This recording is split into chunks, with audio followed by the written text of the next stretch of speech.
नमस्कार मित्रांनो, बुलढाणा जिल्ह्याच्या बऱ्याचशा कमेंट आल्या होत्या। त्यामध्ये बुलढाणा जिल्ह्याचा पीक विमा कधी भेटेल ह्याच्या संदर्भात माहिती द्या अशा बऱ्याचशा 40 ते 50च्या आसपास शेतकऱ्यांच्या कमेंट आपल्यापर्यंत आल्या होत्या। त्याचबरोबर काही शेतकऱ्यांची स्टेटस देखील अपडेट झालेली आहे व काही जणांना किमती देखील दाखवायला सुरुवात झालेली आहे। पण ज्या शेतकऱ्यांना किमती दाखवायला अजून अद्याप दाखवत नाही त्यांच्यासाठी काय अपडेट आहे व ज्यांचे पैशांचा अजून काही पत्ता नाही आहे, म्हणजे कधीपर्यंत पैसे भेटतील व किती पैसे त्यांच्या खात्यात जमा होतील ह्याच्या संदर्भात थोडी माहिती द्या, त्यासाठीच हा व्हिडिओ बनवत आहे। तर बघा, बुलढाणा व्यतिरिक्त बाकी देखील 2 ते 4 जिल्ह्यांची आपण माहिती जाणून घेणार आहोत। तर कृपया व्हिडिओला शेवटपर्यंत नक्की बघा व चॅनलवर जर नवीन असाल तर माझं नाव आहे सम्राट आणि स्वागत आहे तुमचं शेतकरी सम्राट या यूट्यूब चॅनलमध्ये। जर चॅनलला तुम्ही अद्यापही लाईक, सबस्क्राईब व शेअर केले नसेल तेही करून घ्या व माझ्या डाव्या साईडला जे काही बेल आयकनचं बटन दिसते म्हणजे सबस्क्राईब बटन त्याला देखील दाबा, म्हणजे तुम्हाला पीक विमा व शेती संबंधित जी काही नवनवीन माहिती येते व GR येतात ते सर्वात प्रथम तुम्हाला पाहायला मिळतील। तर चला आपण वेळ वाया न घालवता व्हिडिओला सुरुवात करूया। तर बघा मित्रांनो, बुलढाणा जिल्ह्याच्या शेतकऱ्यांसाठी सर्वात पहिला मुद्दा मी त्यांचा जिल्हा कव्हर करतोय, त्यानंतर हळूहळू 2-3 जिल्हे कव्हर करेल। तर बघा, बुलढाणा जिल्ह्याकरिता 127,50,00,000 रुपयांचा निधी हा गव्हर्नमेंटने मंजूर करून दिलेला आहे आणि हा निधी लवकरच वाटप होणार आहे। तर ह्यामध्ये बघा, ज्यांचे स्टेटस 28 ऑगस्ट रोजी बदललेत व ज्यांचे स्टेटस 28 ऑगस्ट नंतर बदललेत त्यांना हा पीक विमा वाटप होणार आहे, म्हणजे 127,50,00,000 रुपयांची रक्कम ही बुलढाणा जिल्ह्याकरिता निर्धारित आहे। तर यामध्ये बघा, हा आणि ज्यांचे अप्रूव्ह बाय IC हे ॲप्लिकेशन स्टेटस दाखवत आहे जे शेतकऱ्यांना, त्यांना या 127,50,00,000 रुपयामधूनच विमा भेटणार आहे, पण मिळणार आहे। आणि ज्यांची अजून रक्कम दाखवत नाही आहे, हे स्टेटस देखील दाखवत नाही, अप्रूव्ह बाय IC दाखवत नाही आहे व रक्कम देखील काही शेतकऱ्यांना दाखवत नाही आहे, त्यांना निधी हा वेगळा गव्हर्नमेंटमार्फत मंजूर होणार आहे। याबाबत तुम्ही काळजी करू नका।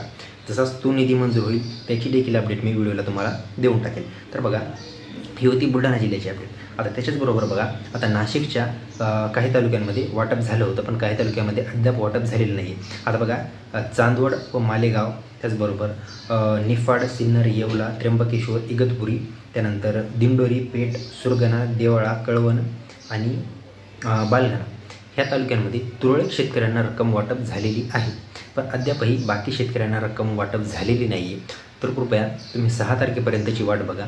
6 तारीख किंवा 10 तारीख ह्या पिरियडमध्ये, म्हणजे सप्टेंबरच्या दुसऱ्या आठवड्यामध्ये तुमची देखील रक्कम दाखवेल व ज्या शेतकऱ्यांची मागे रक्कम दाखवलेली आहे ती रक्कम खात्यावर जमा देखील होऊन जाईल।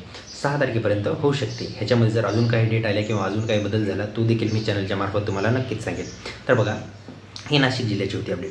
आता ह्याच्यानंतर बघा, काही जणांना यील्ड बेसचा पीक विमा भेटलेला आहे पण पोस्ट हार्वेस्टचा भेटलेला नाही। तर बघा, ज्यांनी क्लेम केले होते ज्या शेतकऱ्यांनी त्यांनाच पोस्ट हार्वेस्टचा पीक विमा भेटणार आहे। त्या व्यतिरिक्त बाकी शेतकऱ्यांना पोस्ट हार्वेस्टचा पीक विम्याची रक्कम भेटणार नाही आहे, या गोष्टी तुम्ही काळजी घ्या।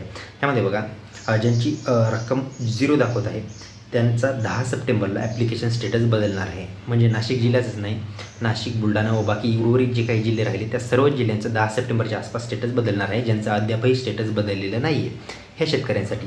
तर यामध्ये बघा, स्टेटस चेंज होईल पण ज्यांचे क्लेम मंजूर झालेले आहेत त्यांचं स्टेटस देखील दिसणार आहे, बाकी शेतकऱ्यांचं स्टेटस देखील दिसणार नाही आहे। तर ही ह्याच्यामधली अपडेट होती। आता त्याचबरोबर बघा, हिंगोली, परभणी, नांदेड ह्या 3 तालुक्यातले 3 जिल्ह्यातले देखील शेतकऱ्यांच्या कमेंट आल्या होत्या की आमच्या जिल्ह्यामध्ये काही ठिकाणी पीक विमा वाटप झाला आहे पण काही ठिकाणी अद्याप झालेला नाही आहे। तर नांदेडच्या शेतकऱ्यांसाठी एक महत्त्वाचा मुद्दा म्हणजे पीक विम्याबरोबरच आता अतिवृष्टीचे पंचनामे देखील सुरू आहेत। ते पंचनामे झाल्यानंतर तुम्हाला पीक विम्याची देखील रक्कम दिसू शकते, पण सध्या पाहायला गेलं तर नांदेडच्या भागामध्ये बऱ्याच मोठ्या प्रमाणात पिकाचं नुकसान झालं आहे, पूर परिस्थिती निर्माण झाली आहे व बरंच जैविक व इतर देखील नुकसान झालेलं आहे। तर त्याच्या संदर्भात जर पीक विम्याची देखील अतिवृष्टीची देखील रक्कम जमा होऊन जाईल, म्हणजे पंचनामे झाल्यानंतर ती देखील अपडेट येईल। त्याचबरोबर पीक विम्याची 10 तारखेच्या आसपास तुमच्याही खात्यावर रक्कम जमा होऊन जाईल। तर बघा, ही या जिल्ह्यासंदर्भात एक छोटीशी अपडेट होती। ह्याच्यानंतर अजून जर काही जिल्ह्यांची अपडेट आली, महत्त्वाची अपडेट, परभणी, इतर, ती देखील मी पुढच्या व्हिडिओमध्ये मी नक्कीच सांगेन।